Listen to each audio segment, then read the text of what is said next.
Sup guys, hope you're all doing well and welcome back to the channel. Today we're going to be checking out the RTX 3050 8GB. Now this card launched what feels like an age ago back in 2022. It was £229, it's RRP.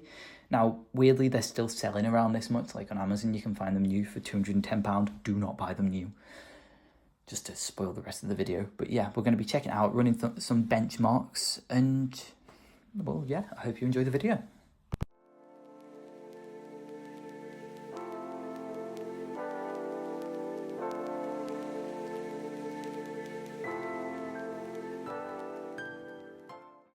To let the RTX 3050 stretch its legs, we're going to be using what I'm now coining the cheap computer channel PC of righteousness.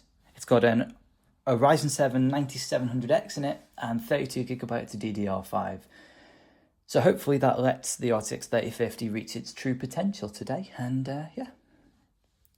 Next up, the benchmarks. Ooh. First up, we've got Spider-Man 2. Now here we're running at 1440p with DLSS quality enabled at the medium preset. And we only saw 36 frames per second average with 1% loads of 18 frames per second.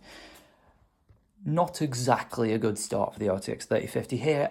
It did struggle quite severely. Swinging through New York was painful, to be honest. Dips and drops quite regular, and you could feel it when you were playing. So I think not up to spec. Can't really do it at 1440p. 1080p though, that might be the answer, hopefully. Now, in the last video, I said that we had a relatively poor selection of benchmarks. Now, today, we've only got 5, but they're a bit more relevant in the modern era and hopefully what you'll be playing, more likely playing on a graphics card like this. So yeah, I hope it's a bit more informational than the last video. Now we have Spider-Man here running at 1080p, and we see an average of 64 frames per second with the same settings as earlier. Now the stutters were alleviated. We didn't see as many. It was far nicer swinging around, but we did have to drop the resolution, and we still had DLSS quality going and the medium preset. So in Spider-Man, obviously playable at 1080p. Decently playable, and the game does look nice, even on a 1440p monitor, downscaled, to be fair. So yeah. Spider-Man 2 on the RTX 3050, not a 1440p, I wouldn't go there, but 1080p, medium preset, DLSS quality, fully playable. Nice experience. Can't really say much more about it, to be honest. Next up here, we've got a lighter title in Fortnite.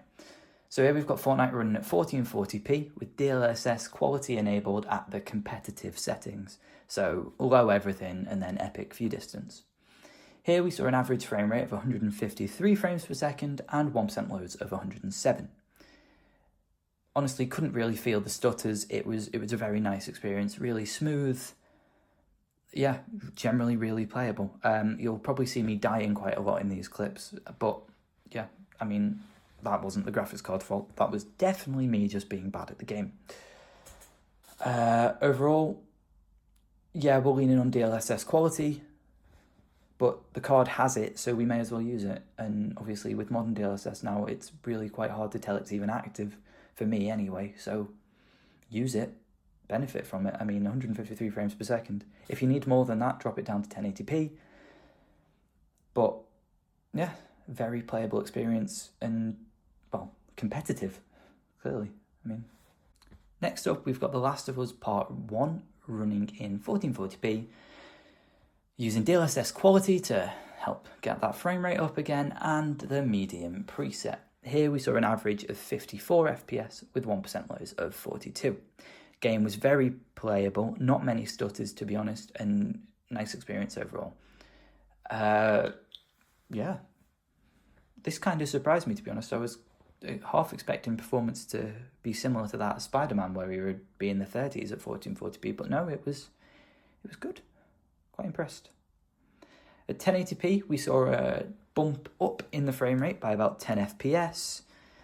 And the 1% lows were again a bit better, but not that big a difference, to be honest. I mean, obviously, if you want a slightly smoother experience, you can knock the resolution down to 1080p, but with the same settings, DLSS quality and medium, it didn't make too much of a difference. So that's kind of an interesting one on this card. For Last of Us Part 1 anyway, the difference in resolution, not too big, like performance-wise, between 1080p and 1440p.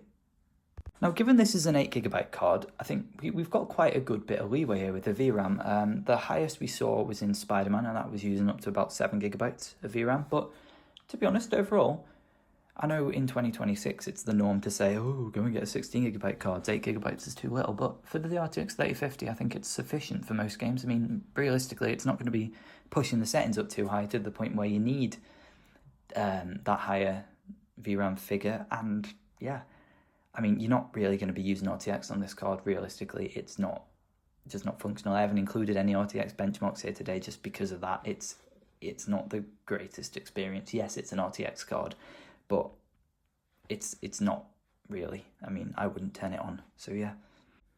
So here we see World of Warships in 1440p at the high preset, and it gets an average of 84 frames per second with 1% lows of 68 FPS. Now, this was a really good experience. It was smooth. Again, World of Warships, one of those games where you don't really need a high frame rate. I've included it here because I just enjoy playing it, to be honest. It was downloaded on the cheap computer channel test PC of righteousness, or whatever I said I'm going to call this thing before. So I just thought, right, we'll whack it in here and see what it runs like. And it was smooth. It was very pretty. The game is really quite pretty. And yeah. Just going back to what I was mentioning before about ray tracing, just steer clear from it. I think I tried to enable it in Shadow of the Tomb Raider and it literally cut the frame rate by half. Now, Shadow of the Tomb Raider is up next. And yeah, I will see you in the next game, I guess.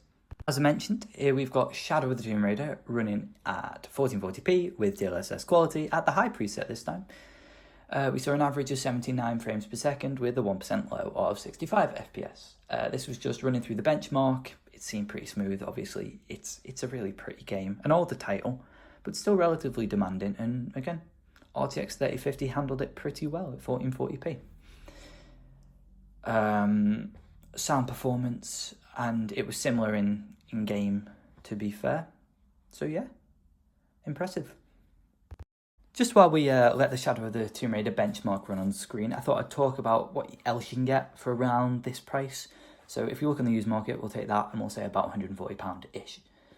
The RTX 2060, you can get them around this price, probably a bit cheap in the RTX 3050. Now, the RTX 2060 is going to have better raw performance, but it loses out on DLSS 2, which did make quite a big improvement to DLSS. And also it's got 2GB less of VRAM.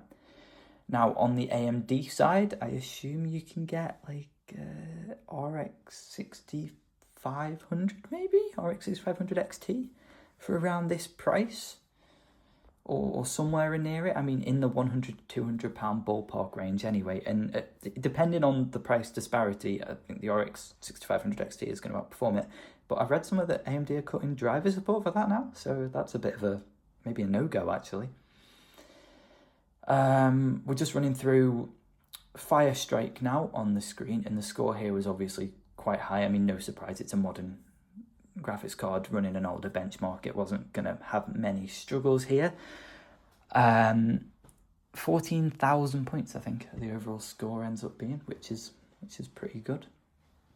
Next up will be Time Spy, and again here, pretty good performance.